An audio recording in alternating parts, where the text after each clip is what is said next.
আচ্ছা,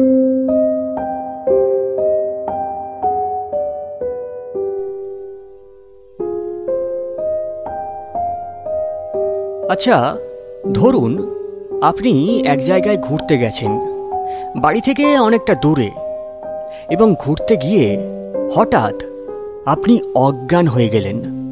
না, বিশেষ কোনো কারণ নেই, এমনি ধরে নিন না আপনি অজ্ঞান হয়ে গেলেন।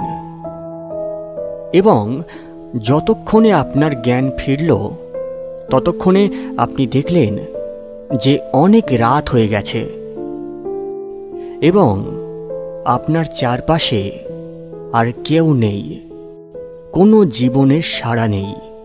পৃথিবী থেকে যেন প্রাণের চিহ্ন উড়ে গেছে। এবার ভাবুন তো, আপনি সেখান থেকে বাড়ি ফিরবেন কিভাবে? না আপনার কাছে কোনো গাড়ি আছে, না চলছে কোনো যানবাহন, আর না আছে কোনো মানুষ, না আছে কোনো জীবজন্তু, কিছুই নেই। তখন আপনি কি করবেন? নমস্কার, ক্রিপি কলোনিতে শুনতে থাকুন আজকের গল্প, হেমেন্দ্র কুমার রায়ের লেখা কঙ্কাল সারথি।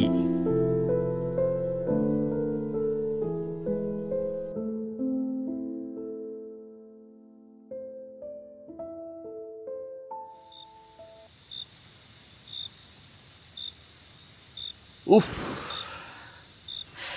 ম্যালেরিয়ার মতন ছ্যাঁচড়া অসুখ পৃথিবীতে আর কিছু আছে কি? এই দেখো না, শখ করে সেদিন ঢাকুরিয়া লেক দেখতে গিয়েছিলাম সন্ধ্যের একটু আগে। হঠাৎ কাঁপুনি দিয়ে আমার জ্বর এলো। সে কি যে সে জ্বর, যে সে কাঁপুনি! না পারি দাঁড়াতে, না পারি বসতে, একেবারে ঘাসের ওপর শুয়ে পড়লাম। উফ, কি শীত রে বাবা! পা থেকে মাথা পর্যন্ত চাদর মুড়ি দিয়ে কাঁপতে কাঁপতে কেমন যেন আচ্ছন্নের মতো হয়ে রইলাম। সেইভাবে কতক্ষণ ছিলাম ভগবান জানে। তবে একবার চাদরের ভেতর থেকে জুলজুল করে চোখ মেলে উঁকি মেরে দেখলাম চারিদিকে গাঢ় অন্ধকারের মেলা, কোথাও জনমানবের সাড়া নেই। বুকটা ছ্যাঁত করে উঠল। কোথায় বাগবাজারে আমার বাড়ি, আর কোথায় পড়ে আছি আমি একলা। গুন্ডারা গলায় ছুরি বসাতে পারে, সাপে কামড়াতে পারে, বিনা চিকিৎসায় প্রাণ পাখি ফুড়ুক করে পালিয়ে যেতে পারে। বাড়ির লোক এতক্ষণে হয়তো ভেবেই সারা হচ্ছে, আর তো এখানে থাকা চলে না, যেমন করেই হোক আমাকে আজ বাড়ি যেতে হবে। অনেক কষ্টে উঠে দাঁড়ালাম। গায়ের ভেতর দিয়ে তখনও যেন আগুনের ঝলক ছুটছে। চোখের সামনে দিয়ে যেন রাশি রাশি সর্ষে ফুল নাচতে নাচতে একবার আঁধারের সাগরে ডুবে যাচ্ছে, আর একবার ভেসে ভেসে উঠছে। প্রতিবার পা ফেলি আর মনে হয় এই বুঝি আমি দড়াম করে পপাত ধরণী তলে হলাম। তবু থামলাম না, টলতে টলতে এগিয়ে চলেছি মাতালের মতো। রাত ঝাঁঝা করছে। সেই রাতে আমি প্রথম বুঝতে পারলাম পৃথিবী কত বেশি স্তব্ধ হতে পারে। শহরের হট্টগোলে রাগ হয় বটে, কিন্তু এ স্তব্ধতাও সহ্য করা অসম্ভব। একটা ব্যাঙ কি একটা ঝিঁঝি পোকা কি একটা পাহারাওয়ালার নাক পর্যন্ত ডাকছে না। গাছের পাতায় বাতাসের নিঃশ্বাস পর্যন্ত শোনা যাচ্ছে না। সারি সারি কোম্পানির আলোর থামগুলো নীরবে দাঁড়িয়ে জ্বলন্ত চক্ষে যেন থমথমে অন্ধকারকে নিরীক্ষণ করছে। তিমির তুলির প্রলেপ মাখানো গাছের পাতার ফাঁকে ফাঁকে বাড়ির পর বাড়ি দেখা যাচ্ছে বটে, কিন্তু তারাও যেন প্রেত পুরীর মতো নিস্তব্ধ। তাদের ভেতর থেকে একটা ঘুম ভাঙা খোকার কান্নার আওয়াজ পর্যন্ত জেগে উঠছে না। কে যেন আজ নিদুটির মন্ত্র পড়ে সমস্ত জগৎকে বোবা করে দিয়েছে। জ্বরের ঘোরে চলেছি তো চলেছি, এই নিস্তব্ধ পল্লী ছেড়ে শহরের শব্দের রাজ্যে গিয়ে পড়ার জন্য প্রাণ যেন আইঠাই করতে লাগলো। কিন্তু এ পথ আর শেষ হতে চায় না। এ পথ যেন আজও শেষ হবে না, কালও শেষ হবে না।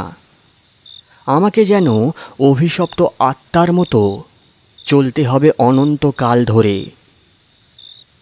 এক বেচারি ইহুদির গল্প পড়েছিলাম। কার শাপে তাকে নাকি অনন্তকাল ধরে সারা বিশ্বে ছুটোছুটি করে বেড়াতে হয়েছিল। আমারও তাই নাকি? মাথাটা একবার নাড়া দিয়ে ভাবলাম, দূর সাই, এসব কি উদ্ভট কথা ভাবছি। জ্বরে আমার মাথা খারাপ হয়ে গেল নাকি? মাঝে মাঝে এক একটা মাঠ যেন এক একটা অন্ধকারের মায়া সরোবর। সেখান দিয়ে যেন অন্ধকারের ঢেউ বইছে, অন্ধকারের স্রোত ছুটে আসছে আমাকে গ্রাস করার জন্য। অন্ধকারের তরঙ্গের ভিতরে গাছগুলোকে দেখাচ্ছে বড় বড় দৈত্য দানবের মতো। পথিকের হৃৎপিণ্ড ছিঁড়ে খাওয়ার জন্য ওরা ওত পেতে প্রস্তুত হয়ে আছে। কান্নাভরা কনকনে বাতাস এসে চুপি চুপি যেন আমার কানে বলে যাচ্ছে, ওহে নিঝুম রাতের অজানা মানুষ, এ মৃত্যুপুরীর ভিতর দিয়ে কোথায় চলেছ তুমি? আমার কথা শোনো। ভূত প্রেতরা একে একে জেগে উঠছে। এই বেলা প্রাণ নিয়ে পালিয়ে যাও, যাও গো, পালিয়ে যাও, যাও গো।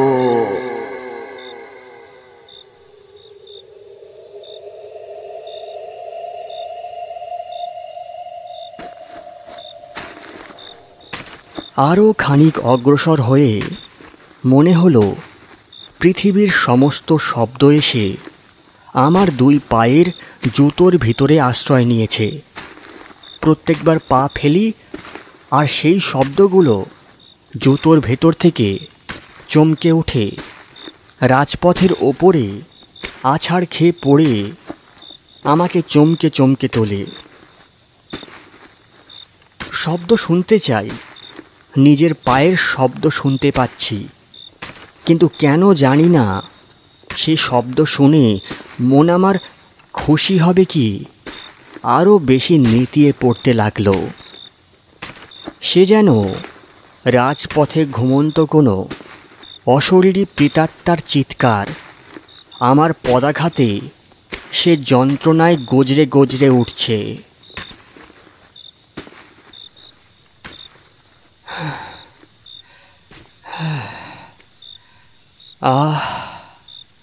এতক্ষণ পরেই রসা রোডের মোড়ে এসে পড়লাম।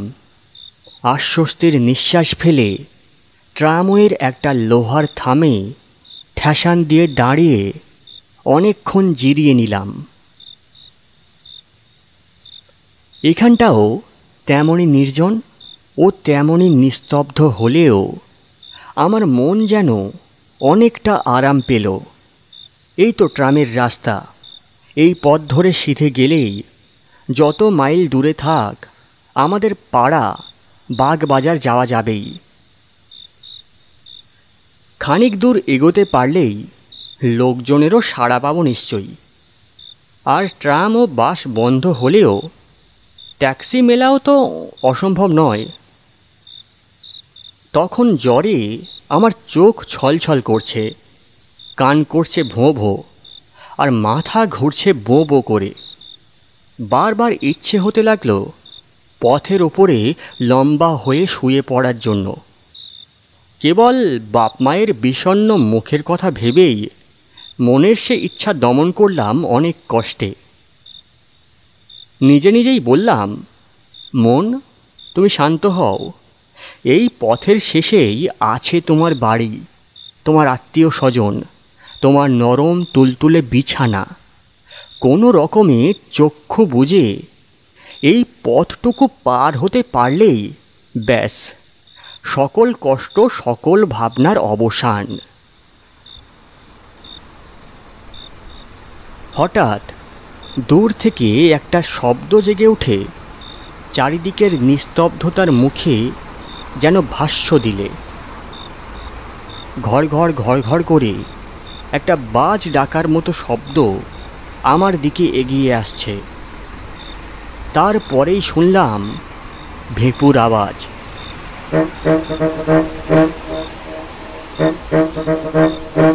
ট্যাক্সি না বাস? আহ্লাদে চাঙ্গা আর সোজা হয়ে দাঁড়িয়ে পথের দিকে তাকিয়ে রইলাম। তারপরেই দেখা গেল নিচে দুটো আর ওপরে একটা আলো। তিনটে আলো দেখেই বুঝলাম ট্যাক্সি নয়, বাস আসছে। তাহলে জ্বরের ধমকে আমি ভুল বুঝেছি। বাস যখন চলছে তখন রাত খুব বেশি হয়নি, কিন্তু আশ্চর্য, এরই মধ্যে এ অঞ্চলটা এমন ভয়ানক নিস্তব্ধ হয়ে পড়ে। বাবা, আমার কলকাতার গোলমাল বেঁচে থাক, এ অঞ্চলে আবার ভদ্রলোক বাস করে। কিন্তু বাসের আলো অত বেশি জ্বলছে কেন? সামনের সারা পথে সে যেন আগুনের ঢেউ বইয়ে ছুটে আসছে। আর সেই নিরালা পথে অত জোরে ভেঁপু বাজাবারই দরকার কি? এই অঞ্চলের সন্ধ্যের পরেই ঘুমকাতরে লোকগুলোর কানে যে তালা ধরে যাবে।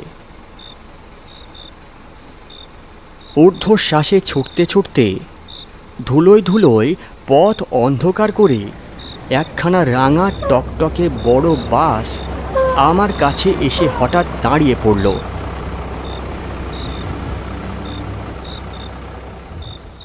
এবং সঙ্গে সঙ্গে একজন তীব্র তীক্ষ্ণ স্বরে চেঁচিয়ে উঠল, ধর্মতলা, ওয়েলিংটন, শ্যামবাজার, শ্যামবাজার। আমি তাড়াতাড়ি বাসে উঠে একখানা গদি মোড়া আসনের ওপর ধপ করে বসে পড়লাম। হোক শ্যামবাজারের বাস। এই স্তব্ধ মরার মুল্লুক থেকে তো এখন সরে পড়ি। শ্যামবাজার থেকে বাগবাজার পায়ে হেঁটে যেতে এমন বেশি দেরি লাগবে না।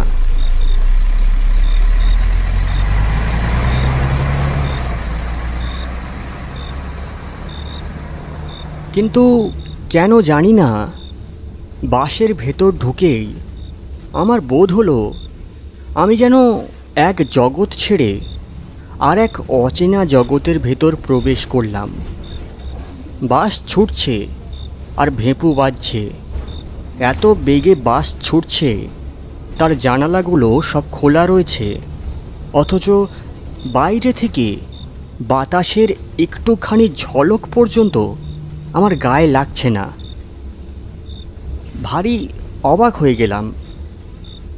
আমার জ্বর কি এত বেশি হয়ে উঠেছে যে দেহের অনুভব করবার ক্ষমতাটুকু আর নেই? পথ তেমনই নির্জন আর নিঃসার, কিন্তু বাতাসও কি আজ ঘুমিয়ে পড়েছে? আমার মনে হতে লাগলো দম বন্ধ হয়ে সারা পৃথিবী আজ মারা পড়েছে। তার কোথাও আর জীবনের লক্ষণ নেই। বেঁচে আছি খালি আমি ও এই বাসের ড্রাইভার আর কন্ডাক্টর। আমরা তিনজন ছাড়া বাসের ভেতরেও কোনো আরোহী ছিল না। থাকবেই বা কেন? এত রাতে কার ঘাড়ে ভূত চাপবে যে বাসে চড়ে বেড়াবে? বাসের ভেপো বাজছে আর বাজছে, কান যে ঝালাপালা হয়ে গেল। কন্ডাক্টরের দিকে ফিরে বিরক্ত স্বরে বললাম, আরে ড্রাইভারকে বারণ করে দাও, পথে লোকও নেই গাড়িও নেই, তবু এত হর্ন বাজাচ্ছে কেন? লোকটা শিখ, মস্ত বড় লম্বা দেহ, মস্ত বড় দাড়ি, কালা আর বোবার মতো আমার পানে আড়ষ্ট চোখে তাকিয়ে রইল। আবার বললাম, শুনছো? আরে হর্ন দিতে বারণ করো। সে তবু জবাব দিল না, ড্রাইভারকে হর্ন থামাতেও বলল না। লোকটা সত্যি সত্যিই কালাও বোবা নাকি? কিন্তু তাই বা হবে কি করে? এই খানিক আগেই তো সে ধর্মতলা, ওয়েলিংটন, শ্যামবাজার বলে চেঁচিয়ে পাড়ামাত করছিল। সে বোধহয় আমার কথার জবাব দিতে চায় না। এরা কি ভেবেছে যে এদের ভেঁপুর আওয়াজে সারা শহরের ঘুম ভেঙে যাবে, আর তাহলেই সবাই বিছানা থেকে লাফিয়ে পড়ে ছুটে এসে বাসের প্যাসেঞ্জার হয়ে বসবে? কিন্তু শহর জাগবার লক্ষণ প্রকাশ করল না। পথের আশেপাশে নেড়ি কুকুরগুলো আরাম করে কুণ্ডলি পাকিয়ে শুয়ে শুয়ে ঘুমাচ্ছিল। কিন্তু এই বাসের সাড়া পেয়েই তারা তাড়াতাড়ি উঠে লেজ পেটের তলায় ঢুকিয়ে ছুটে পালাতে লাগলো, মহা ভয়ে ঘেউ ঘেউ করে কাঁদতে কাঁদতে।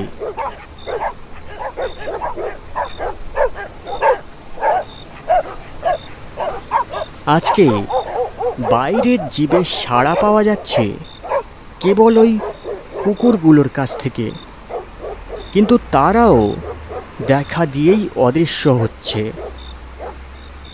কুকুরগুলো কেন আমাদের বাস দেখে পালাচ্ছে? মনের ভিতর কেবল এই প্রশ্নই জাগতে লাগলো, কেন কেন কেন? কন্ডাক্টর কেন আমার কথার জবাব দিচ্ছে না? কেন কেন কেন? ড্রাইভার কেন ক্রমাগত ভেঁপু বাজাচ্ছে? কেন? কেন কেন? কন্ডাক্টরের দিকে ফিরে বললাম, এই যে এই তোমার ভাড়ার পয়সা নাও। সে মস্ত একখানা কালো হাত বাড়ালো। ভাড়া দিয়ে টিকিট নেওয়ার সময় আমার হাতেই তার হাতের ছোঁয়া লাগলো। অমনি মনে হলো কে যেন একখানা তীক্ষ্ণ বরফের ছড়ি নিয়ে আমার হাতে খ্যাঁচ করে খোঁচা মারল। জ্যান্ত মানুষের হাত এমন ঠান্ডা কনকনে হয়? আশ্চর্য হয়ে তার মুখের পানে তাকালাম। তার লম্বা চুল আর দাড়ি গোফের জঙ্গলে ভরা মুখখানা বাসি মরার মতো স্থির। তার চোখে পলকও পড়ছে না, তার চোখ যেন পাথরে গড়া। আমার বুকটা গুড়গুড় করতে লাগলো। আজকে শহরের এই নির্জনতা, পৃথিবীর এই নিস্তব্ধতা, বাতাসের এই অভাব, ভাড়াটে বাসের এই ভেঁপুর আওয়াজ, কন্ডাক্টরের এই উদাসীন মূর্তি, সমস্তই যেন রহস্যময়, সমস্তই যেন অস্বাভাবিক। কি কুক্ষণেই আজ বাড়ির বাইরে পা দিয়েছি। যতবার ফিরে তাকাই ততবারই কন্ডাক্টরের সেই মরার মতো স্থির মুখ আর পলকহারা পাথরের দৃষ্টি চোখে পড়ে। কেমন একটা অমানসিকভাবে আমার মনটা ছেয়ে গেল। আর সহ্য করতে পারলাম না। সামনের বেঞ্চের ওপরে দু হাতের ভিতরে মাথা রেখে চোখ মুদে আমি চুপ করে বসে রইলাম। ভাবলাম শ্যামবাজারে পৌঁছাবার আগে আর মাথা তুলে চাইব না, কিন্তু মাথা তুলতে হলো, আবার চোখ খুলতেও হলো। প্রায় 1 ঘন্টারও বেশি সময় কেটে গেছে। গাড়িও না থেমে ক্রমাগত ছুটছে, তবু এখনও শ্যামবাজার এলো না কেন? মুখ তুলে জানলা দিয়ে মুখ বাড়িয়ে আমার আর বিস্ময়ের সীমা রইল না। শ্যামবাজার তো অনেক দূরের কথা, গাড়ি এখনও ভবানীপুরেই আসেনি। অথচ গাড়ি এত বেগে ছুটছে যে পথের দুপাশের বাড়িগুলো তীরের মতো পিছনে সরে যাচ্ছে। এও কি সম্ভব? হতভম্বের মতন মুখ ফিরিয়ে দেখি গাড়ির ভেতরে 10-12 জন লোক বসে রয়েছে। নিজের চোখেও আমি বিশ্বাস করতে পারলাম না। আমি হলপ করে বলতে পারি, এতক্ষণের ভেতর গাড়ি একবারও থামেনি। তবু কোত্থেকে এরা এলো? কখন এরা গাড়িতে উঠল? একে একে সকলের মুখের পানে তাকিয়ে দেখলাম, সব মুখই মরার মতন স্থির, নির্বিকার। সব চোখের পাথরের দৃষ্টি আড়ষ্ট হয়ে আছে। কে যেন শ্মশান থেকে কয়েকটা মৃতদেহ তুলে এনে বেঞ্চির ওপরে সারি সারি বসিয়ে দিয়ে গেছে। তাদের ভেতরে বাঙালি আছে, খোট্টা আছে, সাহেব আছে, কিন্তু তারা সবাই চেয়ে আছে আমার দিকে। সে চাউনিতে কোনো ভয়ের আমেজ নেই। সে চাহনি যেন চাহনি নয়, অথচ সে চাহনি দেখলেই গা ছমছম করে, দেহের রক্ত ঠান্ডা হয়ে যায়। তাদের চাহনি যেন চোখের ভেতর দিয়ে আসছে না, আসছে আলোকের ওপার থেকে, অন্ধকারের আত্মার ভেতর থেকে, যে দেশে জ্যান্ত মানুষ নেই সেই দেশ থেকে। ভাবহীন অথচ ভয়ানক তাদের সেই চাহনি।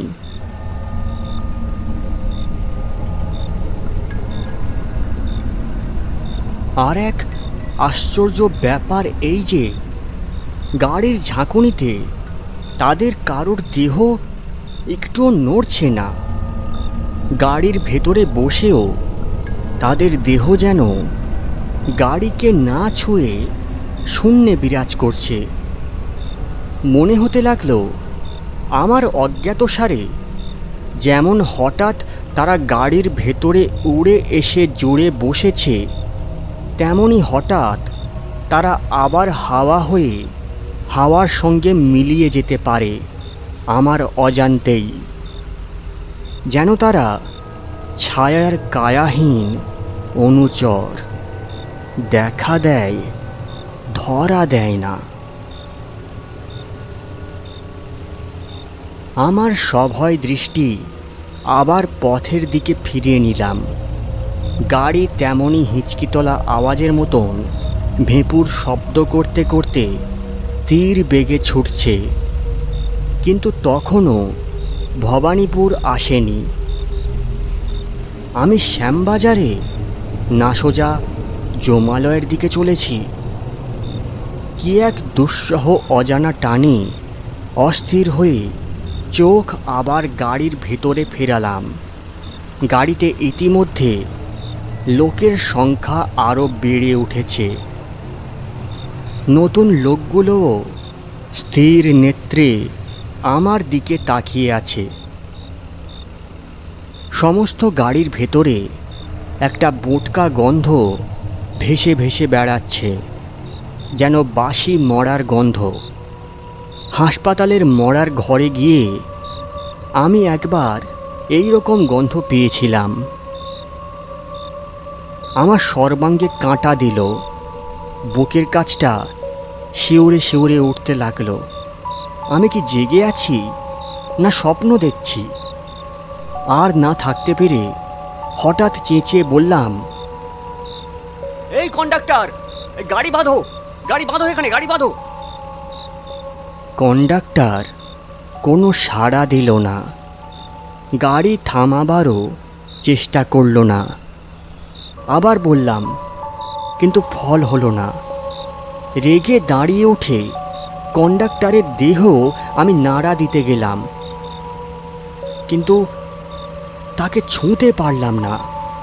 চোখের সামনে তাকে স্পষ্ট দেখতে পাচ্ছি, কিন্তু তাকে স্পর্শ করতে পারছি না। সে যেন হাওয়া দিয়ে তৈরি। হঠাৎ গাড়ির সব লোক একসঙ্গে অট্টহাস্য শুরু করে দিল।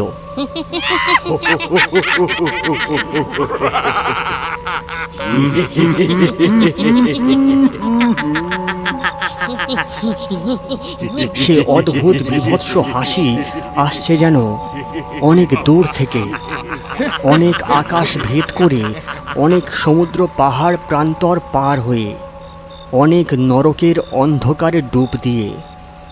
অথচ তার আওয়াজ এত স্পষ্ট যে আমার কান যেন ফেটে যাওয়ার মতো হলো। আমি পাগলের মতো চিৎকার করে বললাম, গাড়ি থামাও, গাড়ি থামাও, জলদি গাড়ি থামাও, জলদি গাড়ি থামাও। এই ড্রাইভার, গাড়ি থামাও, গাড়ি থামাও বলছি, জলদি গাড়ি থামাও। এই ড্রাইভার। গাড়ি থামানো ঘন্টার দড়ি ধরে আমি ঘন ঘন নাড়তে লাগলাম। ড্রাইভার এতক্ষণ পরে আমার দিকে মুখ ফেরালো। সে মুখে এক তিলও মাংস নেই। সে মুখ সাদা ধপধপে হাড়ের মুখ। নাক চোখের জায়গায় তিনটে গর্ত, দুটো ঠোঁটের জায়গায় দুসারি দাঁত বেরিয়ে আছে। এতক্ষণ তবে এই পোশাক পরা কঙ্কালটাই গাড়ি চালিয়ে আসছে। গাড়ির ভেতরে অট্টহাসির আওয়াজ বেড়ে উঠল। আর সইতে পারলাম না। সেই ভীষণ অট্টহাসি শুনতে শুনতে আমি একেবারে অজ্ঞান হয়ে গেলাম।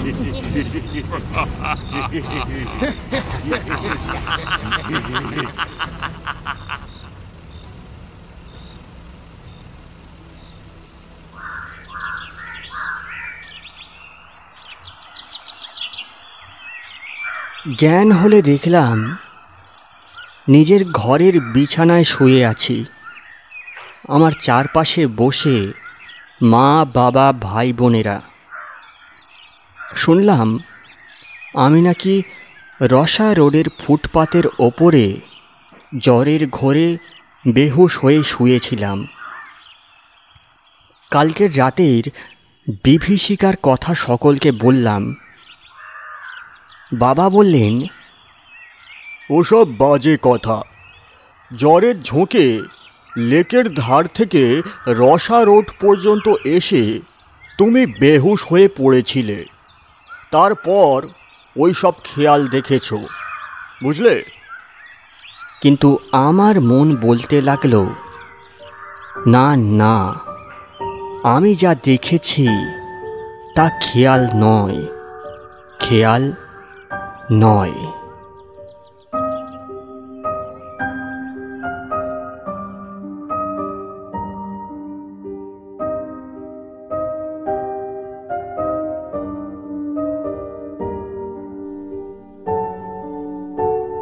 ক্রিপি কলোনিতে এতক্ষণ শুনছিলেন হেমেন্দ্র কুমার রায়ের লেখা কঙ্কাল সারথি। আজকের গল্পপাঠ সূত্রধার, সাউন্ড মিক্সিং, এডিটিং ও পোস্টার ডিজাইনে ছিলাম আমি রমেন। সবাই ভালো থাকবেন। শুভরাত্রি।